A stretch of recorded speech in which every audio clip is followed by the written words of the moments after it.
ଯେତେବେଳେ ପୁରା ସହର ଏବଂ ଢେଙ୍କାନାଳ ଜିଲ୍ଲା ଶୋଇ ରହିଥିଲା, ଠିକ୍ ଭୋରୁ ଭୋରୁ ଫୁଟିଥିଲା ପୋଲିସ ବନ୍ଧୁକରୁ ଗୁଳି ଏବଂ ଏହି ସ୍ଥାନରେ ଯେଉଁ ସ୍ଥାନରେ ଆମେ ଛିଡ଼ା ହୋଇଛୁ ଏଇଠି ଟଳି ପଡ଼ିଥିଲା କୁଖ୍ୟାତ ଅପରାଧୀ ହୁଣ୍ଡୁ।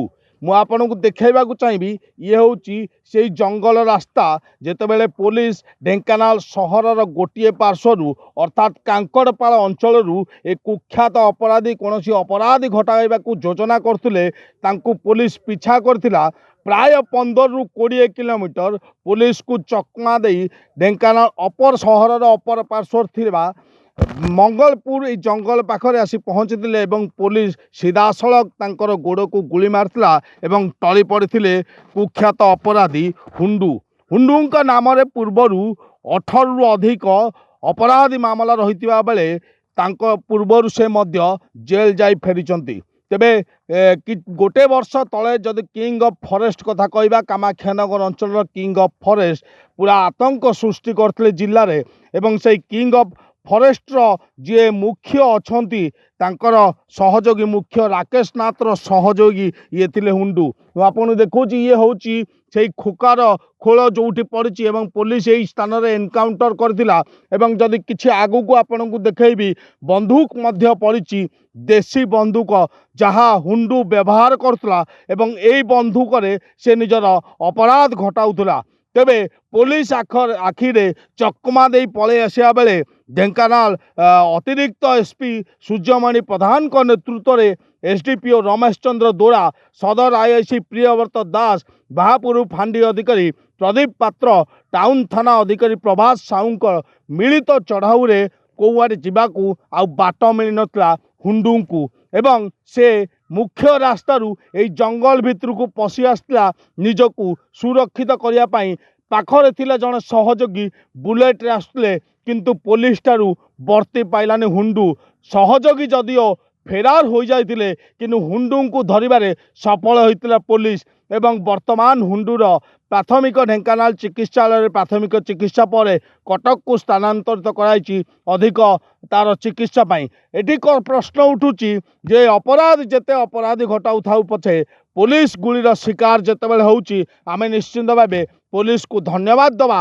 କାରଣ 2 ଦିନ ତଳେ ଢେଙ୍କାନାଳରେ ଗୋଟିଏ ମର୍ଡର ହୋଇଥିଲା ଏବଂ ମର୍ଡର 24 ଘଣ୍ଟା ଭିତରେ ମର୍ଡରର ଯେଉଁମାନେ ଆସାମୀ ଥିଲେ, ଯେଉଁମାନେ କାର୍ପଟଦାର ଥିଲେ, ଯେଉଁମାନେ ମାଷ୍ଟର ମାଇଣ୍ଡ ଥିଲେ, ପୋଲିସ ସେମାନଙ୍କୁ 24 ଘଣ୍ଟା ଭିତରେ ଧରିଥିଲା ଏବଂ ତାର 24 ଘଣ୍ଟା ନ ପୂର୍ବରୁ ଗୋଟିଏ ଏନକାଉଣ୍ଟର ହେଇଛି। ପୂର୍ବରୁ ମଧ୍ୟ ଢେଙ୍କାନାଳ କାମାକ୍ଷାନଗର ଥାନା ଅନ୍ତର୍ଗତ ଏକ ଏନକାଉଣ୍ଟର ହେଇଥିଲା ଏବଂ ଏ ବର୍ତ୍ତମାନ ସେଇ କାମାକ୍ଷାନଗର ଅଞ୍ଚଳର ହୁଣ୍ଡୁକୁ ଏନକାଉଣ୍ଟର କରାଯାଇଛି।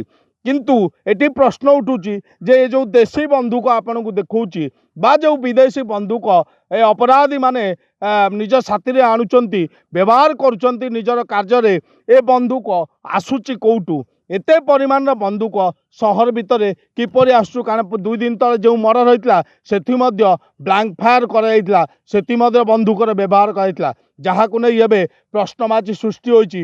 ଏବଂ ବର୍ତ୍ତମାନ ଆଉ କିଛି ସମୟ ପରେ ଏଠି ପହଞ୍ଚିବେ ଢେଙ୍କାନାଳର ଯେଉଁ ଅଛନ୍ତି ସଦର ଆଇଆଇସିଙ୍କ ସହିତ ସାଇଣ୍ଟିଫିକ୍ ଟିମ୍ ଏବଂ ସାଇଣ୍ଟିଫିକ୍ ଟିମ୍ ପହଞ୍ଚିଲା ପରେ ତାର କାର୍ଯ୍ୟକ୍ରମ ଆରମ୍ଭ ହେବ। ବନ୍ଧୁକର ଗୁଳି ଯେଉଁ ଅଛି ମୁଁ ଆପଣଙ୍କୁ ଦେଖାଇବି, ବର୍ତ୍ତମାନ ଆସିଲେଣି ସଦର ଥାନା ଆଇଆଇସି ସାଇଣ୍ଟିଫିକ୍ ଟିମ୍। କିଛି ସମୟ ଭିତରେ ସାଇଣ୍ଟିଫିକ୍ ତନାଘନା କରିବେ ଯେ ବନ୍ଧୁକ କେଉଁଠୁ ଆସିଲା, କିଭଳି ଗୁଳି ଚାଳନା ହେଲା, କ'ଣ ଅଛି। ନା ହେଉଛି ହଣ୍ଡ ଆଲିଆସ୍ ଦେବାଶିଷ ବେହେରା କାମାକ୍ଷାନଗର। ଇଏ ହେଉଛି କିଙ୍ଗ ଅଫ୍ ଫରେଷ୍ଟ କାମାକ୍ଷାନଗରର ଗୋଟେ ଆକ୍ଟିଭ ମେମ୍ବର। ଆପଣ ଜାଣିଥିବେ ଆଗରୁ ଆମର ସେ ରାକେଶ ନାଥ ଯିଏ ଭେଟରାନ୍ କ୍ରିମିନାଲ୍, ତାର ହେଉଛି ପୁରା କ୍ଲୋଜ୍ ଏଡ୍ ଆଣ୍ଡ ଆସୋସିଏଟ୍। ଆଉ ଆ ନାଁରେ ବର୍ତ୍ତମାନ ସୁଦ୍ଧା ଆମର ଢେଙ୍କାନାଳ ଜିଲ୍ଲାରେ 18ଟା ଏକ୍ସଟୋରିସନ୍, ରବେରୀ ଏବଂ ଫାୟାରିଂ କେସ୍ ସବୁ ଅଛି ସରିକି। ଏବଂ ଆମର ବର୍ତ୍ତମାନ ଇଏ ମଧ୍ୟ 2ଟା କେସ୍ରେ ଆମର ୱାଣ୍ଟେଡ଼୍ ଥିଲା ମଧ୍ୟ। ଆମର ଗୋଟେ ହେଉଛି ସଦର ଥାନାର ଗୋଟେ କିଡ଼ନାପିଂ ୱିଥ୍ ଫାୟାରିଂରେ ବର୍ତ୍ତମାନ ଅଛି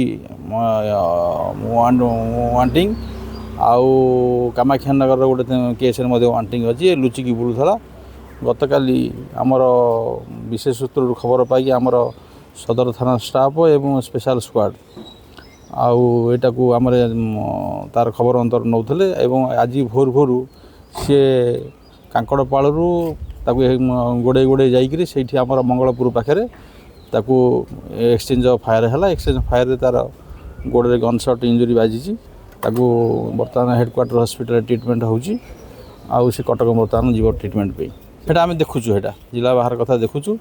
ଆପଣମାନେ ତ ଜରିଆରେ ଆମେ ଜଣେଇଥିଲୁ ଏଇ ଗତ ବର୍ଷେ ତଳେ କିଙ୍ଗ ଅଫ୍ ଫରେଷ୍ଟ ତା'ର ଯେଉଁ କାର୍ଯ୍ୟକଳାପ ବିଷୟରେ। ଆଉ ରାକେଶ ନାଥ ଯିଏ ଥିଲା ତା'ର ଇଏ ହେଉଛି ରାଇଟ୍ ହ୍ୟାଣ୍ଡ ଥିଲା ମଧ୍ୟ। ସ୍ପଟ୍ରେ ଆମର ଦେଖିବେ ଗୋଟେ ବନ୍ଧୁକ ପଡ଼ିଛି ଏବଂ ଆ ପାଖରୁ ଗୋଟେ ଗୁଳି ମିଳିଛି ମଧ୍ୟ ଧରିକି, ଯେଉଁଟା ଆମ ପୋଲିସ ଉପରକୁ ସେ ଫାୟାରିଂ କରିଥିଲା ଆଜି। ସ୍ପଟ୍ରେ ଅଛନ୍ତି ଆମର ଷ୍ଟାଫ୍ ଅଛନ୍ତି ଏବଂ ବନ୍ଧୁକ ପଡ଼ିଛି ସାର୍ ସ୍ପଟ୍ରେ ପଡ଼ିଛି। ସେ ବହୁତ ଗୁଡ଼ିଏ ଥିଲେ ମେମ୍ବର ସବୁ ଅଛନ୍ତି। ଏବେ ବର୍ତ୍ତମାନ ତା'ର ଆକ୍ଟିଂ ମେମ୍ବର ଯିଏ ତା'ର ପ୍ରିନ୍ସିପାଲ୍ ଆକ୍ୟୁଜ୍ ଯିଏ ରାକେଶ ନାଥ ବର୍ତ୍ତମାନ ଚୌଦ୍ୱାର ଜେଲ୍ରେ ସେ ଅଛି। ଦେଖୁଛୁ ସେଇଟା ଆମେ ଇନଭେଷ୍ଟିଗେସନ୍ କରୁଛୁ, ସେଇ ବିଷୟରେ ଦେଖିବେ।